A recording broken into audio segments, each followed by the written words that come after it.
The first question I asked was, what age were you? I asked this so I know what age group was going to be answering these questions and what was most popular.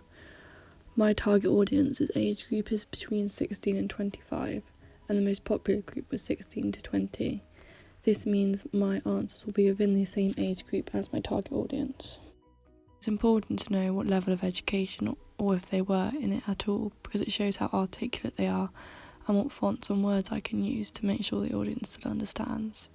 Due to the age group, I thought ahead thinking that they would be in A-levels, and this is right as it was my most popular answer. After the audience have seen my video, then they are asked the question, what genre do you think it is? The predominant votes were contemporary R&B, which is the genre it was for, but I noticed that quite a lot were contemporary adult pop. This just showed me that some of the people answering my question couldn't quite figure out what genre it's from, and it showed me that maybe I should make stronger codes and conventions just to make sure this is clear. I've learnt from this question of does the performance and lip sync suit this video that I have done it well, because 95% of my answers said yes. Well, I've learnt here that my costumes, location and colours suit this genre well, due to my audience feedback telling me this. When asking my audience what is your favourite part of the video, my votes are very even across the board. This means that there was no particular thing that stood out. In some ways this is a good thing because it means that overall it was a good composition and the video worked well. The highest vote was the shots, and this is probably the most important due to it being a music video and the shots really making the genre and hitting the codes and conventions. By asking this question, it showed me that my production was positive and it had a good outcome with my audience. Learning from my audience feedback in this question of how I could improve my video, I learned that the storyline could have been improved on. However, my plan from my music video was for the storyline to be more ambiguous and not a strong point of the video, as normally within this genre, the narrative isn't the strong aspect, the performance is.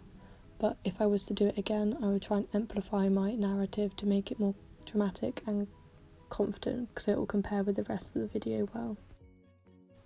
Asking if there was synergy between the two tasks was important, because it gave me the feedback of if my ancillary task against my music video looked like it was from the same production. 88.89% voted that it was, and some voted that it was a little bit. However, overall I can take from this that the synergy was highly created between my products. I learnt from this question the favourite aspect of my ancillary task was the colour scheme. This was important to get right due to this being a very big branding method for my artist Ellie Smith. The colours of red and gold represented my artist, so the fact that my audience found these one of the most positive aspects of my ancillary task means this was achieved well.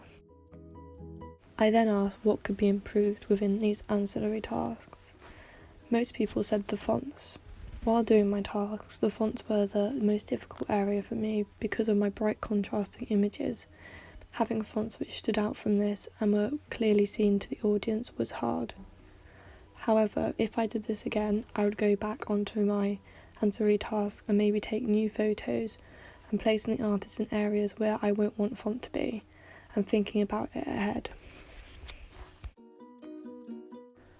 Learning from this question, it showed me that I had done a positive outcome into making a promotional tool for my artist, and that it looked vaguely professional, and I got 91.67% of my votes saying that it did look professional. The last question I asked was, after seeing this album, would you want to buy?